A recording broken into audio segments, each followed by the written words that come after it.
Hello दोस्तों, जो 20 सितंबर को पेपर हुआ है आरओ का, उसी के आंसर की आज हम डिस्कस करने वाले हैं। और देखते हैं पहला क्वेश्चन इसमें क्या है। पहला क्वेश्चन कह रहा है भारत का ओशनिक नेशनल पार्क कहाँ स्थित है। तो इसका सही आंसर हो जाएगा ऑप्शन डी। अगला प्रश्न कह रहा है भारत की पहली semi high speed train Vande Bharat चलती है वाराणसी से नई दिल्ली के मध्य। मैं चारों ऑप्शन नहीं पढ़ूंगी, इसमें जो सही आंसर है मैं उसी को टिक करूंगी। आप अपने आंसर का मिलान कर सकते हैं उससे, और कमेंट में जरूर बताएं कि आपने कितने नंबर स्कोर किए हैं। तो ऑप्शन इसका ए बिल्कुल सही हो जाएगा। अगला प्रश्न है भारत के निम्नलिखित नगरों में से किसमें देश का प्रथम कृत्रिम रबर संयंत्र लगाया गया है। तो इसका सही आंसर हो जाएगा ऑप्शन ए। अगला प्रश्न है भारत में सबसे बड़ी तेल शोधनशाला कहाँ है। तो जैसा कि आप सब जानते हैं ये स्टैटिक जीके का क्वेश्चन है जामनगर में। अगला प्रश्न है निम्नलिखित में भारत कौन सा राज्य सर्वाधिक लंबी तट रेखा वाला राज्य है। कितनी बार ये क्वेश्चन जीएस में पूछा गया है, आप अक्सर कर इस क्वेश्चन को देखते होंगे। तो ये गुजरात की है। कहाँ की है? गुजरात की। इसका बी ऑप्शन बिल्कुल सही हो जाएगा। अगले प्रश्न की अगर हम बात करें, निम्नलिखित में से शैल समूहों में कौन में भारत में अधिकतम मात्रा में कोयला प्रदान करता है। हम सभी जानते हैं गोंडवाना समूह। तो इसका सही आंसर हो जाएगा ऑप्शन बी। अगले प्रश्न की अगर हम बात करें, फरवरी, ये करंट अफेयर का क्वेश्चन है, फरवरी 2020 में अमेरिकी राष्ट्रपति की भारत यात्रा के संदर्भ में निम्नलिखित कथनों में से कौन सा कथन सही है। तो अगर हम 7 क्वेश्चन की बात करते हैं, इसके दोनों सही होंगे, ए और बी इसमें दोनों बिल्कुल सही ऑप्शन दिए गए हैं। अगला प्रश्न अगर हम देखें, फरवरी 2020 में गठित राम मंदिर ट्रस्ट से संबंधित सूची में सूची 1 से 2 को मिलान करना है और दिए गए सही कूट का चयन इसमें करना है। तो अगर हम 8 वाले नंबर के क्वेश्चन को देखते हैं और इसका जब आप सही मिलान करेंगे तो ऑप्शन इसका बी बिल्कुल सही हो जाएगा। ये जो कहें क्या है, महंत नृत्य गोपाल दास, ये कौन है? जैसा कि अभी न्यूज में इतना ज्यादा चला है, सभी को ही पता होगा, राम मंदिर ट्रस्ट के अध्यक्ष बनाए गए थे ये। तो आप देखेंगे अगर आप एक का भी मिलान कर लेते हैं तो आपको सीधे से पता चल जाएगा कि इसका आंसर बी बिल्कुल सही होगा। अगले प्रश्न की अगर हम बात करें, निम्नलिखित में से किसे सर्वोत्तम फिल्म के लिए ऑस्कर पुरस्कार 2020 प्रदान किया गया है। तो ये किसे प्रदान किया गया है? ये प्रदान किया गया है पैरासाइट को। अगला प्रश्न है प्रथम खेलो इंडिया विश्वविद्यालय खेल कहाँ आयोजित हुए थे। तो ये कहाँ आयोजित हुए थे? ये हुए थे भुवनेश्वर में।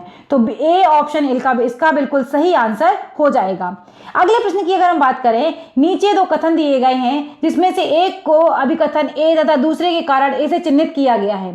तो इसमें सही आंसर आपको बताना है कि कथन ए और कथन बी में क्या संबंध है। अभिकथन पहला ये कह रहा है कि फरवरी 2020 में सीनेट ने राष्ट्रपति डोनाल्ड ट्रंप को उनके विरुद्ध चल रहे महाभियोग से बरी कर दिया था। बिल्कुल सही है। अगला कह रहा है सीनेट में रिपब्लिकन सांसदों की अपेक्षा डेमोक्रेटिक सांसद की संख्या अधिक है। तो ये शायद अगर देखा जाए तो पहला वाला सही है और इसका दूसरा गलत है। तो इसका सही आंसर हो जाएगा ऑप्शन सी। अगर हम अगले क्वेश्चन की बात करें, क्वेश्चन नंबर 12 की, ऑस्ट्रेलिया में फरवरी मार्च 2020 के दौरान आयोजित आईसीसी महिला T20 विश्व कप में कितनी टीमों ने भाग लिया था। तो कितनी टीमों ने भाग लिया था? इसमें 10 टीमों ने भाग लिया था। कितनी टीमों ने भाग लिया था? 10 टीमों ने।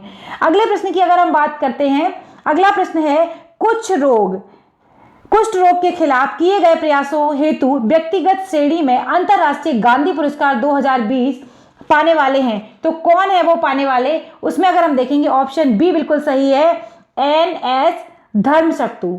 अगला प्रश्न है निम्नलिखित में से सही विकल्प चुनिए। ये रीजनिंग का क्वेश्चन है, इनको बाद में हम सॉल्व करेंगे, लेकिन इसका आंसर बता देते हैं क्योंकि अभी आंसर शीट डिस्कस कर रहे हैं। तो ऑप्शन ए 68 इसका आंसर सही हो जाएगा। अगला प्रश्न है निम्नलिखित में सही युग्म का चयन करना है। तो 15 क्वेश्चन कह रहा है, इसमें 2 शब्द एक दूसरे से संबंध है। जैसा संबंध पहले का जो दिया गया है डायनासोर और ड्रैगन का है, वैसा ही संबंध आपको बताना है। तो इसका सही आंसर हो जाएगा ऑप्शन सी, हिम का जैसे कि बर्फ से होता है। अगर हम बात करें निम्नलिखित श्रेणी में कौन सा अंक आगे आएगा, क्वेश्चन नंबर 16 की, तो इसमें सही आंसर हो जाएगा ऑप्शन डी, 102 इसका जो ऑप्शन होगा वो सही हो जाएगा। क्वेश्चन नंबर अगर हम 17 की बात करते हैं, 17 में ये पूरा दिया गया और कौन सा स्थान इस स्थान पर आएगा। तो 17 में अगर हम बात करें 10, मतलब ऑप्शन सी इसका सही आंसर हो जाएगा। मोहित अपने घर से अगर क्वेश्चन नंबर 18 की बात करते हैं और सॉल्व किया जाएगा तो इसका सही आंसर होगा ऑप्शन बी, 10 किलोमीटर इसका सही आंसर आ जाएगा। निम्नलिखित में से कौन सी संख्या अन्य तीन से भिन्न है। तो अगर आप इसको देखेंगे और आप इसको सॉल्व करेंगे तो आप दिखाई देगा आपको इसका आंसर सही हो जाएगा 13 डी। अगला प्रश्न है ए बी का भाई है। क्वेश्चन नंबर 20 की अगर हम बात करते हैं तो इसका सही आंसर हो जाएगा ऑप्शन ए ससुर। अगला प्रश्न है 21, उत्तर प्रदेश में किसान समृद्धि आयोग का गठन किस वर्ष में हुआ था? ये जैसा कि पहले बताया जा चुका है, ये 2017 में इसका गठन हुआ था। अगला प्रश्न देखें, निम्नलिखित जनपदों में से किस में साक्षरता दर सबसे कम है? ये क्वेश्चन बहुत ही बार पूछा गया है और शायद मुझे लगता है ये सभी को ही पता होना चाहिए, जो लोग भी जनगणना वगैरह पढ़ी है। ये देखिए श्रावस्ती इसका सही आंसर हो जाएगा, ऑप्शन बी इसका बिल्कुल सही आंसर होगा। अगला प्रश्न हम देखते हैं, उत्तर प्रदेश में कुल संचित क्षेत्र का नहर सिंचाई क्षेत्र कितने प्रतिशत है? तो ये लगभग 30% है। अगला प्रश्न अगर हम देखेंगे, निम्नलिखित में सूची 1 को सूची 2 में सुमेलित करना है और इनको ठीक करना है। तो अगर हम बात करते हैं क्वेश्चन नंबर 24 की, और अगर आपको पता है कि खेल का सामान जो है वो कहाँ मिलता है, अगर 23 वाले क्वेश्चन की बात करते हैं और इसमें अगर देखेंगे कि ये जो खेल का सामान जो है वो मेरठ में मिलता है। कहां पर मिलता है? मेरठ में। तो अगर आप एक को भी पकड़ लेंगे तो आपका आंसर बिल्कुल सही हो जाएगा। तो इसका सही आंसर हो जाएगा ऑप्शन बी। अगला प्रश्न देखेंगे, अगला प्रश्न है उत्तर प्रदेश के प्रमुख लोकगीत हैं। तो कौन कौन से इसके प्रमुख लोकगीत हैं? ये हो जाएगा आपका सही आंसर हो जाएगा ऑप्शन डी, बिरहा, चैती और ढोला। अगला प्रश्न देखेंगे, उत्तर प्रदेश के प्रमुख लोक नृत्य कौन से हैं? तो लोक नृत्य की अगर हम बात करते हैं तो देखेंगे चिरकुला, कर्मा और पांडव इसके लोक नृत्य हैं। व्यापार सुविधा केंद्र एवं क्राफ्ट म्यूजियम की स्थापना उत्तर प्रदेश के किस जनपद में हुई है? तो अगर हम बात करेंगे इसका सही आंसर हो जाएगा ऑप्शन बी, 27 का बी बिल्कुल सही होगा। अगर आपको कोई भी आंसर में कंफ्यूजन लगता है और कुछ लगता है तो आप कमेंट बॉक्स में बिल्कुल बता सकते हैं। अगले प्रश्न की अगर हम बात करेंगे क्वेश्चन नंबर 28 की, क्वेश्चन नंबर 28 में कह रहा है इफ्को यूरिया कारखाना उत्तर प्रदेश के निम्नलिखित में से किस स्थान पर है? तो यह है ऑप्शन बी, आंवला। अगला प्रश्न है देखते हैं अगला प्रश्न क्या कह रहा है। 28 का बी ऑप्शन आंवला सही आंसर हो जाएगा। अगला प्रश्न देखते हैं, निम्नलिखित में से कौन सुमेलित नहीं है? देखिए यहां पर बात कर रहे हैं कि सुमेलित नहीं है। तो सुमेलित अगर नहीं है तो 29 का अगर हम बात करते हैं संघ राज्य क्षेत्र की बात कर रहे हैं, ये बी ऑप्शन बिल्कुल इसका सही हो जाएगा, यही सुमेलित नहीं है। अगले प्रश्न की अगर हम बात करें क्वेश्चन नंबर 30 की, नीचे दिए गए 2 कथन हैं जिनमें से अभिकथन ए और दूसरा कारण दिया गया है। तो अगर हम इसकी बात करेंगे इसमें सही आंसर हो जाएगा ऑप्शन बी, ए और आर दोनों सही हैं और आर ए की सही व्याख्या लेकिन नहीं कर रहा है। अगला प्रश्न अगर हम देखेंगे, सूची 1 को सूची 2 से सुमेलित करना है और इसके बारे में बताना है कि किस तरीके से ये है। तो सूची 1 को सूची 2 से मिलाना है और अगर आप इसको सही से समझ पा रहे हैं तो 10वीं अनुसूची क्या करती है? 10वीं अनुसूची जो है वो क्या है? दल परिवर्तन से संबंधित है। 8वीं अनुसूची में क्या है? भाषाएं हैं। तो इस तरीके से अगर आप इसको मिला लेंगे तो आपको सीधा सा आंसर पता चल जाएगा कि आपका ऑप्शन कूट इसमें डी बिल्कुल सही हो जाएगा। डी इसका सही आंसर है, 31 का डी बिल्कुल सही होगा। अगला देखेंगे 32 में, निम्नलिखित में से कौन सही सुमेलित नहीं है? संस्थाएं दी गई हैं और स्थापना वर्ष बताया गया है। तो अगर हम इसमें बात करें सही सुमेलित नहीं है एनडीसी, राष्ट्रीय विकास परिषद 1954। अगला प्रश्न है, नीचे दिए गए 2 कथन हैं, अभिकथन और एक दूसरे कथन की बात कर रहे हैं, कथन और कारण। तो अगर हम 33 की बात करते हैं, 33 में सी ऑप्शन सही हो जाएगा। इसका ए तो सही है लेकिन इसका आर असत्य है। अगला प्रश्न देखेंगे, अगला प्रश्न कह रहा है हरित बाण के संबंध में निम्न में से कौन सा कथन सत्य नहीं है? ध्यान रखिएगा, कह रहा है कथन सत्य नहीं है। सत्य नहीं की अगर हम बात करें तो इसका ऑप्शन हो जाएगा बी ऑप्शन बिल्कुल सही होगा। हरित बांडों को सर्वप्रथम 2007 में यूरेनियम निवेश के कोष के लिए जारी किया गया था। अगला प्रश्न हम देखेंगे 35 क्वेश्चन कह रहा है डिफेंस एक्सपो और उसके स्थान को विभिन्न वर्षों के साथ सुमेलित करना है। तो विभिन्न वर्षों के साथ जब हम इसे सुमेलित करेंगे, ये क्वेश्चन थोड़ा टफ है और थोड़ा अलग सा भी है, तो इसमें सुमेलित करने पर आंसर जो आ रहा है वो आएगा ऑप्शन बी, इसका सही आंसर हो जाएगा। अगले प्रश्न को अगर हम देखेंगे, नीचे दिए गए 2 कथन हैं जिनमें से एक कथन और दूसरा कारण है, इसके बारे में बताना है। तो 36 क्वेश्चन की अगर हम बात करते हैं, इसका ऑप्शन ए बिल्कुल सही हो जाएगा। अगला प्रश्न है, बांग्ला उत्सव निम्न राज्य में मनाया जाता है, कौन से राज्य में मनाया जाता है? तो ये हो जाएगा इसका ऑप्शन बी, बिल्कुल सही आंसर, मेघालय में। जीवाश्म ईंधनों को एकमात्र ऊर्जा का चरम स्रोत है, तो ये हो जाएगा ऑप्शन इसका बी, सूर्य है। अगला प्रश्न है 39 कह रहा है कि पारिस्थितिकी तंत्र का प्रेरक बल होता है, क्या होता है? इसका सही आंसर हो जाएगा सौर ऊर्जा। जैसा कि ये सारे क्वेश्चन रिपीटेड भी हैं और बहुत आसानी से इन्हें समझा जा सकता है। पेपर का अगर लेवल कहेंगे तो बहुत ज़्यादा टफ नहीं है, लेकिन इसे इजी भी नहीं कहेंगे। शुरुआत में पेपर आपको भले ही इजी लगता है, लेकिन जैसे जब आंसर की तब तक आती है तब तक सभी को समझ में आ जाता है कि पेपर जैसा था एक लगभग वही एवरेज हमेशा रहता है। तो सौर ऊर्जा तक हम पहुंच चुके हैं। अगला क्वेश्चन देखेंगे, क्वेश्चन नंबर 40 की अगर हम बात करें, निम्नलिखित में से कौन सा लौह धातु के क्षयकरण में आवश्यक है? तो 40 की अगर बात करें, इसका ऑप्शन ऑक्सीकरण तथा नमी के कारण। क्वेश्चन नंबर 41 देखेंगे, निम्नलिखित में से कौन सा पदार्थ पृथ्वी पर प्राकृतिक रूप से पाया जाने वाला सबसे कठोर पदार्थ है? कितनी बार ये क्वेश्चन आ चुका है? डी ऑप्शन इसका बिल्कुल सही हो जाएगा। अगला प्रश्न है, महासागर में डूबी हुई वस्तुओं की स्थिति जानने के लिए निम्न में से किस यंत्र का प्रयोग किया जाता है? तो अगर हम बात करेंगे किस यंत्र का प्रयोग किया जाता है, तो ये ऑप्शन डी सोनार का प्रयोग किया जाता है। रामसर सम्मेलन किससे संबंधित है? ऑप्शन डी आर्द्र भूमि संरक्षण से। 44 क्वेश्चन की अगर हम बात करें, सूची 1 को सूची 2 से मिलाना है और देखना है कि इसमें क्या क्या है। तो जब आप मिलान करेंगे और इसमें आंसर पाएंगे कि आपका ऑप्शन डी बिल्कुल सही आंसर हो जाएगा। विटामिन के का अल्फा अल्फा हो जाएगा, विटामिन डी का हो जाएगा कोड यकृत, और विटामिन ई का हो जाएगा आपका नींबू, और विटामिन सी का हो जाएगा नींबू, और ये आगे आप इसको मिला लेंगे। तो ये ऑप्शन डी बिल्कुल सही आंसर हो जाएगा। अगला प्रश्न है 45, अगर देखेंगे, लाठी क्लब की स्थापना किसने की थी? लाठी क्लब की स्थापना की थी बाल गंगाधर तिलक ने। ये जो लोग भी मेरे से जुड़े हुए थे और मैंने मॉडर्न हिस्ट्री पढ़ाई है, उन सभी में इन चीज़ों को अच्छे से बहुत बताया गया है। अगला प्रश्न है क्वेश्चन नंबर 46, ईश्वर के बारे में सोचने के लिए मेरे पास वक्त नहीं है, क्योंकि अभी इस धरती पर ही बहुत काम किया जाना है। उपरोक्त में से किसका कथन है? यह एक कथन है स्वामी ईश्वरचंद विद्यासागर का।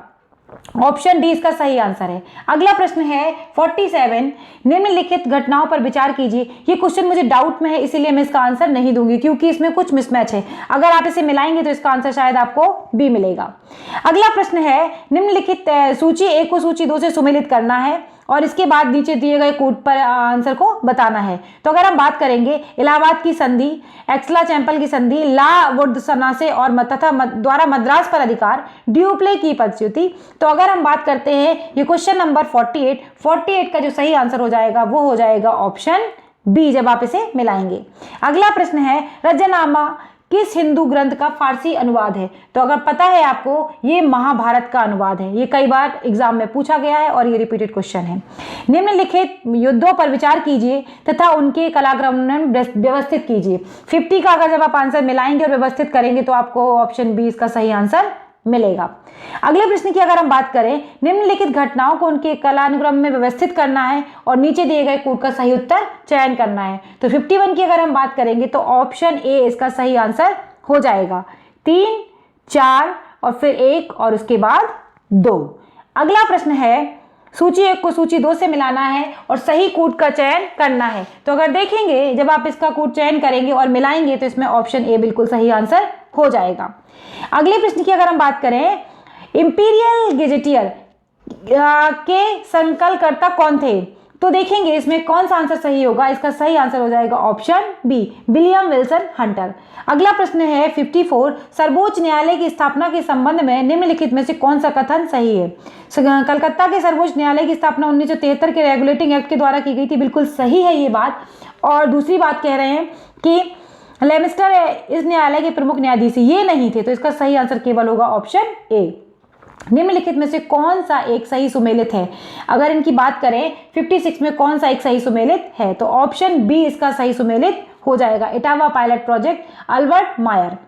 अगला प्रश्न है, देश की पहली इंटरसिटी इलेक्ट्रिक बस सेवा 2020 में पब्लिक प्राइवेट साझेदारी मॉडल के अंतर्गत शुरू करने वाला राज्य कौन सा है? तो कौन सा राज्य? महाराष्ट्र वो राज्य है। निम्नलिखित में से कौन से उत्तर प्रदेश के सर्वाधिक फसल क्षेत्र के अंतर्गत सुमेलित नहीं है? तो अगर बात करेंगे, आलू जो है वो फर्रुखाबाद में नहीं होता है, आलू होता है आगरा में। अगला प्रश्न है, deposit insurance and credit guarantee insurance निगम के संदर्भ में निम्नलिखित कथनों में से कौन सा कथन सही है? भारतीय रिजर्व बैंक की एक सहायक है, 5 लाख की जमा इसके द्वारा बीमित है। तो 59 का अगर हम क्वेश्चन देखेंगे दोनों इसके सही हैं। अगला प्रश्न है सूची 1 को सूची 2 से मिलाना है, क्वेश्चन नंबर 60, और इसमें कह रहे हैं कि कौन से बैंक किस प्रकार के हैं। तो ये बहुत ही आसान है, अगर आप इसे देखेंगे 60 का डी आंसर बिल्कुल सही हो जाएगा। अगला प्रश्न है नीचे दिए गए 2 कथन है जिनमें कथन और कारण दिया गया है, उनके बारे में आपको बताना है। तो अगर इसमें देखेंगे 61 में ऑप्शन ए इसका सही आंसर हो जाएगा। 62 की अगर हम बात करें, निम्नलिखित में से व्यवसाय का सामाजिक उद्देश्य क्या होता है? नवाचार, रोजगार सृजन, या व्यवसायिक समन्वय, या जोखिम प्रबंधन। तो इसका सही आंसर होगा रोजगार का सृजन। अगला प्रश्न है 2011 की जनगणना के अनुसार निम्नलिखित राज्यों में से किसमें नगरीकरण का स्तर सबसे निम्न है? मतलब सबसे कम नगरीकरण जहां पर है, मतलब रूरल सबसे ज्यादा है। तो अगर देखा जाएगा तो 63 का डी, पश्चिम बंगाल। निम्नलिखित राज्य और केंद्र शासित राज्यों में रजवा जनजाति का निवास स्थान कौन सा है? तो वह है अंडमान और निकोबार। ये भी काफी रिपीटेड क्वेश्चन है और कई बार पूछा गया है। अगला प्रश्न है सूची 1 को सूची 2 से मिलाना है और उसका मिलान करके बताना है। तो अगर हम देखेंगे क्वेश्चन नंबर 65 का जब आप मिलान करेंगे और देखेंगे इसका आंसर, तो ऑप्शन सी बिल्कुल इसका सही आंसर हो जाएगा। कौन सा? Option C. अगर देखेंगे गुरुमाइसनी, लौ अयस्क और अगर हम तलचर की बात करें तो तलचर कोयला के लिए। ये जो है तलचर आपको कोयला ज्यादातर पता है, मतलब कुछ चीजें हर किसी को जरूरी नहीं कि मुझे तलचर पता है या किसी और को पता है, तो आपको भी वही पता होगा। हो सकता है इन चारों में से कोई एक आपको पता हो और आप फटाफट उससे मिलान कर सकते हैं। तो ऑप्शन इसका जो होगा वो 65 का सी बिल्कुल सही हो जाएगा। अगला प्रश्न है भारत में मानसून की उत्पत्ति निम्नलिखित पवनों में किसके द्वारा होती है? तो किसके द्वारा होती है? ये देखिए दक्षिण पश्चिमी पवन द्वारा। निम्नलिखित में से किस राज्य में कर्क रेखा नहीं गुजरती है? सबसे बेसिक क्वेश्चन है और कितनी बार ये बताया जा चुका है, तो मणिपुर से नहीं गुजरती है। 67 का सी आंसर बिल्कुल सही हो जाएगा। अगले प्रश्न की बात करें, सूची 1 को सूची 2 से मिलाना है और चयन करना है। तो 68 में जब आप इनको मिलाएंगे और अगर आप देखेंगे कि वियतनाम, हनोई, अगर आप सी को 1 से मिला लीजिए, कहां पर है C1, मतलब सी ऑप्शन में ही है, तो 68 का मुझे लगता है सी आंसर बिल्कुल सही होगा। अगले प्रश्न को देखेंगे, सूची 1 को सूची 2 से मिलाना है और नदी और शहर इसमें दिए गए हैं। तो 69 का जब आप मिलान करेंगे तो ऑप्शन डी बिल्कुल सही आंसर हो जाएगा, ऑप्शन डी। अगले प्रश्न की अगर हम बात करें, क्वेश्चन नंबर 70 की, जुलाई 2020 में भारत सरकार द्वारा शुरू किया गया प्रेरक दौड़ सम्मान निम्नलिखित में से किससे संबंधित है? तो यह संबंधित है अपशिष्ट प्रबंधन और शहर की स्वच्छता स्थिति से। 2011 की जनगणना के अनुसार भारत में निम्नलिखित राज्य में अनुसूचित जाति की जनसंख्या शून्य है। कहां पर? नागालैंड में, क्योंकि यहाँ पर जो अनुसूचित जनजातियां यहाँ पर नहीं है, यहाँ पर ट्राइब्स होती हैं। तो नागालैंड इसका सही आंसर हो जाएगा। अगला प्रश्न है भारत सरकार द्वारा जून जुलाई 2020 में मनाया गया संकल्प पर्व संबंधित था, किससे संबंधित था ये संकल्प पर्व? ये संबंधित था, अगर आप बात करेंगे, ऑप्शन ए वृक्षारोपण से। अगला प्रश्न है नीली क्रांति निम्न में से किससे संबंधित है? बहुत ही आसान, मछली उत्पादन से। अगला प्रश्न देखेंगे, चित्रकूट जलप्रपात निम्नलिखित में से किस नदी पर है? तो ये किस नदी पर है चित्रकूट जलप्रपात? इंद्रावती नदी पर। अगला प्रश्न है कुमायूं हिमालय निम्नलिखित में से किन नदियों के बीच स्थित है? कुमायूं और हिमालय के बारे में हमेशा जनरली क्वेश्चन कितनी बार पूछे गए हैं, तो ये क्वेश्चन गलत नहीं होना चाहिए। ऑप्शन सी सतलज और काली नदी के बीच। 75 का सी ऑप्शन बिल्कुल सही हो जाएगा। अगला देखेंगे, राष्ट्रीय नवीनीकरण एवं पारिस्थितिकी विकास बोर्ड NAEB की स्थापना भारत सरकार द्वारा की गई थी, किस सन में की गई थी? 1992 में। ऑप्शन बी बिल्कुल सही आंसर हो जाएगा। निम्नलिखित में से कौन एक 29 जून 2020 को मनाए गए सांख्यिकी दिवस की थीम थी? तो अगर हम बात करेंगे सतत विकास लक्ष्य। अगला प्रश्न है 77 का डी बिल्कुल सही आंसर है। अगला प्रश्न देखेंगे, किस बॉलीवुड अभिनेत्री ने 2020 में पद्मश्री पुरस्कार मिला है, मतलब उनको? तो ये मिला है 78 की अगर हम बात करें, कंगना रनौत को। काफ़ी फेमस हैं आजकल, आप देख ही रहे हैं किस तरीके से इन पर पूरी राजनीति चल रही है, तो वो चीज़। अगला प्रश्न है 79, जनवरी 2020 में कितने पद्म विभूषण पुरस्कार मरणोपरांत दिए गए हैं? तो वो दिए गए हैं 4। ऑप्शन ए बिल्कुल सही आंसर है। अंतर्राष्ट्रीय ओलंपिक समिति द्वारा किसे coaches of life achievement award 2019 से सम्मानित किया गया है? यह किया गया है पुलेला गोपी चंद को। 80 का ऑप्शन बी बिल्कुल सही है। अंतर्राष्ट्रीय मातृभाषा दिवस मनाया जाता है, किस दिन मनाया जाता है? यह मनाया जाता है 21 फरवरी को। किस दिन? 21 फरवरी को। अगर जो क्वेश्चन मैं डिस्कस कर रही हूँ या आपको आंसर बता रही हूँ, अगर आपको कोई ठीक नहीं लग रहा हो तो आप कमेंट बॉक्स में बिल्कुल बताइएगा। अगला प्रश्न है 82, इसको देखेंगे। भारतीय नौसेना द्वारा जनवरी 2020 में शुरू किया गया ऑपरेशन वनीला किससे संबंधित था? ऑपरेशन वनीला संबंधित था आपदा प्रबंधन से। अगला प्रश्न है संयुक्त सैन्य प्रशिक्षण अभ्यास अजय वारियर 2020 निम्नलिखित में से किन दो देशों के बीच हुआ था? यह हुआ था भारत और यूनाइटेड किंगडम के बीच। अगला प्रश्न है 84, एक भारत श्रेष्ठ भारत के संदर्भ में निम्नलिखित में से कौन सा कथन सही है? तो अगर आप देखेंगे इसको मिलाएंगे, दोनों कथन इसमें सही है। क्वेश्चन नंबर 85, यदि ये कूट भाषा दी गई है और इसके बारे में लिखा जाता है तो इसको कैसे लिखा जाएगा? ये रीजनिंग का क्वेश्चन है, इसको हम बाद में डिस्कस करेंगे। इसका आंसर बता देते हैं आपको, ऑप्शन सी होगा। अगला प्रश्न है एक रेलगाड़ी 3 मिनट तक, जो ये भी क्वेश्चन रीजनिंग का है, 86 नंबर। इसका आंसर भी हम आपको बता देते हैं, ऑप्शन ए 1140। अगला प्रश्न की अगर हम बात करें किसी एक निश्चित कूट भाषा में, तो इस क्वेश्चन का आंसर भी होगा 87 का आंसर हो जाएगा ऑप्शन ए, और 88 का आंसर हो जाएगा बी, और 89 की अगर हम बात करें इसका आंसर भी होगा बी। स्वप्न जैसा संबंध वास्तविकता से है, उसी प्रकार मिथ का संबंध किससे है? तो ये आंसर आपको समझ में आ रहे होंगे। अगला है 90 का क्वेश्चन, 90 का आंसर जो होगा वो हो जाएगा ऑप्शन बी, 84 इसका सही आंसर होगा। आप लगाकर इसे देख सकते हैं। अगला प्रश्न है 91 में कह रहा है कि अंग्रेजी वर्णमाला में कितने बड़े अक्षरों के दर्पण के समान प्रतिबिंब होते हैं? तो इसका सही आंसर हो जाएगा 11, ऑप्शन सी बिल्कुल सही होगा। लेदर टेक्नोलॉजी पार्क कहाँ स्थित है? कानपुर में। उत्तर प्रदेश में राज्य उच्च शिक्षा परिषद कब स्थापित की गई थी? यह की गई थी ऑप्शन बी 1995 में।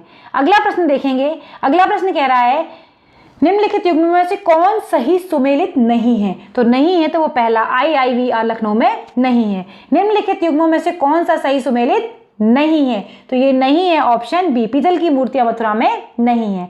अगला प्रश्न है सूची 1 को सूची 2 से मिलाना और कूट का चयन करना है। तो अगर देखेंगे 96 का सही ऑप्शन सी बिल्कुल सही आंसर हो जाएगा।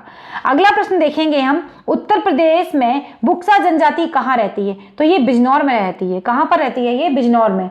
97 का ए ऑप्शन बिल्कुल सही होगा। 98 की अगर हम बात करें तो उत्तर प्रदेश में कितने प्रमुख कृषि जलवायु क्षेत्र हैं? ये क्वेश्चन कम से कम 10 बार रिपीट हुआ है, ऑप्शन ए बिल्कुल इसका सही आंसर है। कार्यकारी न्यायाधीशों की नियुक्ति की जाती है, दोनों जगह पर की जाती है, इसका ऑप्शन डी बिल्कुल सही आंसर हो जाएगा। निम्नलिखित में से कौन संविधान के अनुसार सही सुमेलित नहीं है? देखिए फिर से सही सुमेलित की बात कर रहे हैं, तो ऑप्शन डी अधिकरण भाग 10। अगला देखेंगे निम्नलिखित में से कौन सुमेलित नहीं है? तो जो 101 है उसका सही आंसर होगा ऑप्शन बी, गिरफ्तारी एवं निरोध के विरुद्ध संरक्षण। मैंने जितने भी आर्टिकल्स हैं अपनी पॉलिटी की क्लास में बहुत अच्छे से पढ़ाया है, आप जाकर अगर देखना चाहते हैं तो एक बार वहां से इसे देख सकते हैं।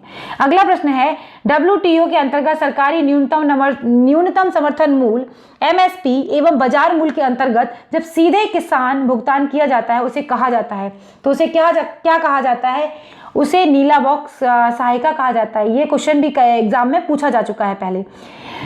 अगर अगले क्वेश्चन की बात करें, हाल ही में घोषित केंद्रीय बजट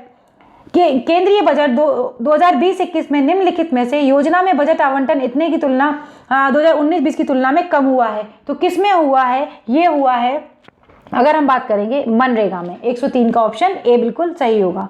अगला है निम्नलिखित उपायों पर विचार कीजिए जिनमें RBI अर्थव्यवस्था की मुद्रास्फीति को नियंत्रण करने के लिए प्रयोग लाता है। तो 104 की जब हम ऑप्शन पढ़ेंगे और देखेंगे इसका सही आंसर होगा ऑप्शन बी। अगला प्रश्न है भारतीय राष्ट्रीय कैलेंडर का प्रथम महीना कौन सा है? तो अगर देखेंगे इसमें कौन सा प्रथम महीना है? चैत्र, बैसाख, जेठ, आषाढ़ इस तरीके से होता है, तो चैत्र। नवरात्रि को सरस्वती पूजा के रूप में किन निम्न राज्यों में मनाया जाता है? तो किस में मनाया जाता है अगर हम बात करेंगे? ऑप्शन सी, तमिलनाडु में। इसका सही आंसर हो जाएगा ऑप्शन सी। अगला प्रश्न है भारतीय संस्कृति पोर्टल के संदर्भ में निम्नलिखित में से कौन सा कथन सही है? तो अगर हम 107 की बात करेंगे और इनको देखेंगे तो ऑप्शन इसका सही हो जाएगा बी, आंसर इसका सही होगा। अगला प्रश्न है वायुमंडल की लंबवत संरचना में सबसे निचली सतह कौन सी होती है? कितनी बार, और बेसिक क्वेश्चन है, बहुत बार पूछा गया है। तो ये होती है ट्रोपोस्फेयर। निम्नलिखित अम्लों में से किस अम्ल का उपयोग कार बैटरियों में किया जाता है? किया जाता है सल्फ्यूरिक अम्ल का। ये भी बिल्कुल रिपीटेड क्वेश्चन है और कई बार पूछा गया है। अगला प्रश्न है, आलू के चिप्स प्लास्टिक के थैलों में संकुचित किए जाते हैं, किसके द्वारा किए जाते हैं? ये बहुत बार पूछा गया है। ऑप्शन ए, नाइट्रोजन वातावरण में। अगला है, ठोस अशुद्धियों के शुद्धिकरण के लिए निम्नलिखित में से कौन सी प्रक्रिया उपयोगी नहीं है? तो कौन सी प्रक्रिया उपयोगी नहीं? ऑप्शन ए, आचमन। 111 का ऑप्शन ए सही हो जाएगा। अगला प्रश्न है, सफेद प्रकाश में उपस्थित निम्नलिखित रंगों में से कौन सा रंग शीशा के प्रिज्म द्वारा सबसे कम विचलित होता है? तो सबसे कम विचलित होता है लाल रंग। ऑप्शन बी इसका सही आंसर हो जाएगा। हींग प्राप्त की जाती है, किससे हींग प्राप्त की जाती है? हींग प्राप्त की जाती है जड़ों के निष्कर्षण से। 113 का ऑप्शन बी सही आंसर है। अगला प्रश्न है, त्रिकोष्ठीय हृदय पाया जाता है, किसमें पाया जाता है? तो ये पाया जाता है उभयचरों में। हल्दी घाटी के युद्ध में महाराणा प्रताप के अलावा राजपूत सेना का सेनापति कौन था? ये था हकीम सूर। ऑप्शन बी इसका सही आंसर हो जाएगा। अगला प्रश्न है, भारत में अंग्रेजों की सफलता तथा फ्रांसीसियों की असफलता के कारण के संदर्भ में निम्नलिखित कथनों पर विचार करना है और बताना है कि क्या सही है। तो इसका सही आंसर हो जाएगा ऑप्शन सी। अगला प्रश्न है, निम्नलिखित में से कौन सा सही सुमेलित नहीं है? बात कर रहे हैं सही सुमेलित नहीं की, तो इसका सही आंसर हो जाएगा ऑप्शन ए, राजद्रोही सभाओं को रोकने का अधिनियम 1908, ये सही सुमेलित नहीं है। अगला प्रश्न है, रंपा सूची दी गई है, उन दोनों को मिलान करना है कि कौन सूची किससे संबंधित है। नीचे दिए गए कूट का चयन करना है इसमें, तो कूट का चयन करने पे हम देखेंगे 118 का जो सही आंसर हो जाएगा वो हो जाएगा ऑप्शन बी, इसका सही आंसर हो जाएगा। अगले प्रश्न की अगर हम बात करें 119 की, तो यहाँ पर ये कह रहे हैं कि दिल्ली सल्तनत के शासक ने अपने आप को खलीफा घोषित कर दिया था। तो ये किसने अपने आप को खलीफा घोषित किया था? यह किया था मुबारक खिलजी ने। अगला प्रश्न है, निम्नलिखित में से कौन आजाद हिंद फौज से नहीं जुड़े हुए थे? आजाद हिंद फौज से कौन नहीं जुड़े हुए थे? नहीं जुड़े हुए थे बी सी दत्त। अगला प्रश्न देखेंगे, 1942 के भारत छोड़ो आंदोलन के बारे में निम्नलिखित में से कौन सा कथन सत्य नहीं है? कौन सा कथन सत्य नहीं है? ऑप्शन बी, कांग्रेस को एक असंवैधानिक संस्था घोषित किया गया था, ऐसा तो नहीं किया गया था। अगला प्रश्न है, निम्नलिखित अधिनियमों में से किसके द्वारा भारत परिषद इंडिया काउंसिल को समाप्त किया गया था? तो ये समाप्त किया गया था ऑप्शन बी, भारत सरकार अधिनियम 1919। इसके बारे में पूरी डिटेल मैंने वीडियोस में बनाई हुई है, आप चाहें तो मेरी चैनल पर जाकर वहां से उसे देख सकते हैं। अगला प्रश्न है 123, इसमें कह रहा है कि निम्नलिखित घटनाओं पर विचार कीजिए तथा इन्हें कालानुक्रम में व्यवस्थित कीजिए। तो अगर हम बात करेंगे इसमें ऑप्शन बी बिल्कुल सही आंसर हो जाएगा। अगला प्रश्न है, निम्नलिखित में से कौन सा सही सुमेलित नहीं है? 124 की अगर हम बात करेंगे तो इसमें सही सुमेलित नहीं है ऑप्शन बी, बृहत हितकारिणी सभा ज्योतिबा फुले। अगला प्रश्न है, निम्नलिखित में से कौन सा सही सुमेलित नहीं है? इसमें अगर बात करें 125 में तो बी आंसर, धान जो है वो बथुआ खरपतवार से संबंधित नहीं है। अगला प्रश्न है, सूची 1 को सूची 2 से मिलाना है और कूट का चयन करना है। तो 126 का जो सही आंसर हो जाएगा वो हो जाएगा ऑप्शन बी, कौन सी फसल किस समय पर उगाई जाती है? सूरजमुखी सभी समय पर उगाई जा सकती है। खरबूजा की अगर हम बात करें तो खरबूजा जायद गर्मी की फसल है, और अगर कपास की अगर हम बात करें तो ये खरीफ की फसल है। कब की फसल है? खरीफ की। और अलसी की बात करें तो ये रबी की फसल, सर्दी की फसल है। तो इस तरीके से आप इसका मिलान कर सकते हैं। अगला प्रश्न देखते हैं 127, फॉर्च्यून इंडिया की 500 कंपनियों की सूची के अनुसार वर्ष 2019 में सबसे बड़ी निगम कंपनी कौन सी थी? वह सबसे बड़ी निगम कंपनी थी 127 का सी ऑप्शन बिल्कुल सही हो जाएगा, रिलायंस इंडस्ट्री लिमिटेड। अगला प्रश्न देखेंगे, अगला प्रश्न है 128, अमेरिका आधारित थिंक टैंक जनसंख्या समीक्षा रिपोर्ट 2020 के अनुसार निम्नलिखित में से कौन सा कथन सही है? तो इसका अगर हम बात करेंगे तो 128 का ऑप्शन सी इसका सही आंसर हो जाएगा।